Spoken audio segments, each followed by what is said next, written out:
औज़ुबिल्लाहि मिनश्शैतानिर्रजीम बिस्मिल्लाहिर्रहमानिर्रहीम। बांझपन के हवाले से इससे पहले एक वीडियो अपलोड की है और उसमें असबाब के हवाले से कुछ बातें अर्ज़ की थी। उम्मीद है कि आपने उसको सुना होगा। अगर आपने नहीं सुना तो आप लाजमी उस वीडियो को सर्च करें और उसके साथ साथ इंशाअल्लाह ये वीडियो भी है बांझपन के हवाले से और इससे आगे भी इंशाअल्लाह हम इसी सिलसिले को जारी रखेंगे। तो बातें तो बहुत सारी हैं। बांझपन आजकल आम मर्ज़ है। जिस तरह के मैदे और जिगर के अमराज हैं, इसी तरह ये बांझपन भी आजकल आम हो रहा है। जो नई शादियां लोग कर रहे हैं बच्चे हमारे, तो उनमें तो बहुत ज़्यादा ये मसला पैदा हो रहा है। तो बांझपन क्यों होता है और इसके असबाब क्या हैं और इसके सदबाब के लिए क्या करना चाहिए, इंशाअल्लाह आखिर तक ये वीडियो देखिएगा।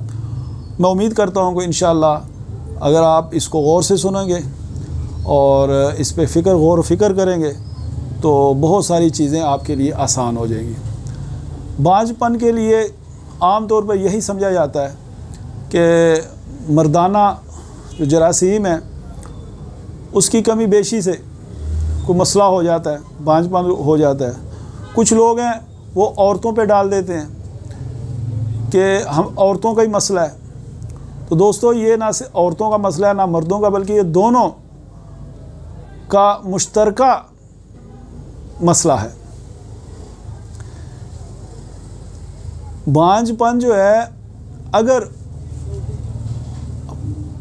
जो ख़वातीन हैं उनकी शादी के बाद अगर उनको मसाइल हैं माहवारी के, तो एक सबब बांझपन का बच्चे ना होने का एक ये भी मसला है। वो ख़वातीन जो शादी से पहले जिन्होंने खेल कूद में बहुत ज़्यादा हिस्सा लिया हो, भागती दौड़ती ज़्यादा हो, एक्सरसाइज करने वाली,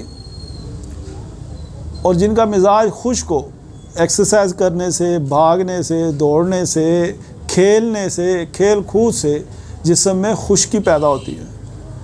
तो एक इसका सबब ये भी है। बांझपन के लिए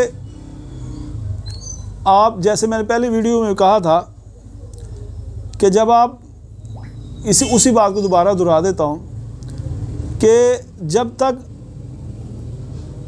एक किसान जो है वो जब कोई चीज़ उगाता है तो सबसे पहले क्या करता है, मौजू तरीन जगह, मुनासिब जगह ढूंढता है,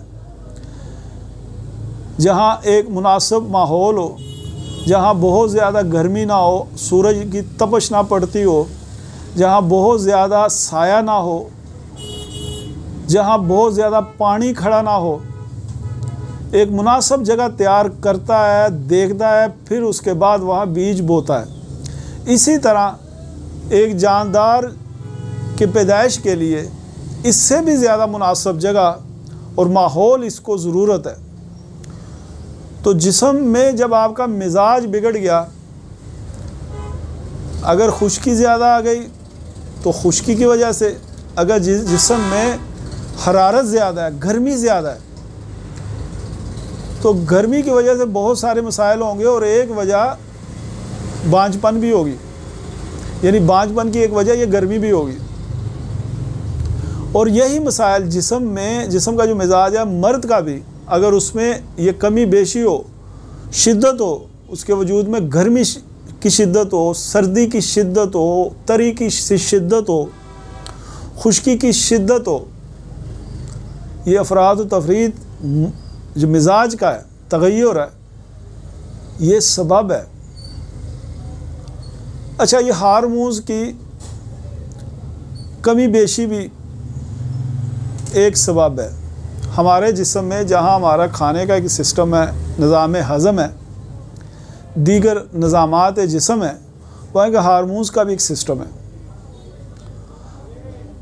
ये एंडोक्राइन सिस्टम, और इससे इसके जो मातहत पूरे जिस्म में हार्मोन्स भागते दौड़ते हैं, जहाँ आपका खाना हज़म होता है, जहाँ आपका खून दौड़ता है, जहाँ आपके जिस्म में कार्बन और ऑक्सीजन का तनासब बरकरार रहता है, इसके पीछे एक निज़ाम होते हैं। इसी तरह जिनसी कुव्वत का पैदा होना, ये ओवम और स्पर्म का एक्टिव होना, इनका आपस में मिलाप होना, ये जिनसी ख्वाहिश का पैदा होना, इसके पीछे भी हार्मोन्स का कमाल होता है। तो हार्मोन्स बहुत सारे हैं कि जो जिनसी तहरीकात को देखते हैं। एक हार्मोन्स है FSH, उसकी कमी मर्द में हो औरत दोनों में, तो बांझपन की एक वजह यह भी हो सकती है। LH हार्मोन वो भी असरअंदाज होता है, यह तौलीदी जो निज़ाम है। तो दोस्तों ये सारे अवामल हैं, इसमें से देखना पड़ता है कि क्या वजह हो सकती है। कोई एक दवाई नहीं होती कि बांझपन की दवाई है जी आप ले लें, अल्लाह ताला करम फरमाएगा। करम अल्लाह ताला ने करना है, लेकिन आपने जो तशख़ीस करानी है जब तक वो ठीक ना हो तो कैसे ठीक हो सकता है। आपकी कोशिश ये होनी चाहिए कि आप प्रॉपर जो कानून के मुताबिक जो उसूल है उसको मद्देनज़र रख कर उसका इलाज करें। अगर हार्मोन्स की कमी बेशी है, अल्हम्दुलिल्लाह तिब्ब कदीम में, तिब्ब मुफ़रदा में हमारे पास बहुत सारे हमारे लोग ऐसे हैं जो यहाँ से इलाज कराते हैं, देसी इलाज कराते हैं, और अल्हम्दुलिल्लाह ये हार्मोन्स का मसला ठीक हो जाता है।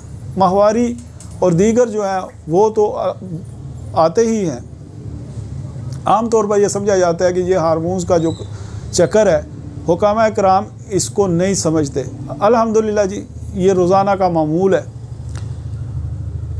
तो जो भी मसला हो आप प्रॉपर टेस्ट करवाएं, और फिर आप आएंगे, आप जब इस तरफ आएंगे तो इंशाअल्लाह आप बे औलाद नहीं रहेंगे, आप साहिब औलाद होंगे। लेकिन इसके लिए आपको एक रस्ते का सिमत का सही तयन करना होगा।